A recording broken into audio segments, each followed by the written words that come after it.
बांधवांनो बघा, आपल्या लढाईची वेळ झाली आहे. आपण आपल्या जन्मभूमीचे रक्षण करण्यासाठी सिद्ध असताना ज्यांनी आपल्या सर्वांसाठी शौर्याचा मार्ग प्रशस्त करून दिला त्यांना स्मरण करूया. होय, मी छत्रपती शिवरायांबद्दल बोलतोय. महाराष्ट्राचा सिंह, ज्यांची शौर्य वृत्ती आपल्या नसा नसात वाहते, ज्यांचे धैर्य आपल्या मार्गाला प्रकाश देते. त्यांचे सैन्य कितीही विशाल असले तरी आम्हाला त्यांच्या सैन्याची भीती वाटत नाही, कारण आम्ही महाराजांच्या वारसाचे मशाल वाहक आहोत, त्यांच्या स्वप्नाचे संरक्षक आहोत. आज आपल्या शत्रूला समोर जाताना आपण आपल्यातील शिवरायांची ताकद जागृत करूया.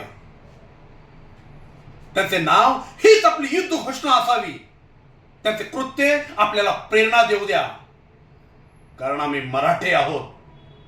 आम्ही संकटात सापडलेले आहोत, पण तरीही आमच्या छत्रपती शिवाजी महाराजांचा अगम्य आत्मा आहे.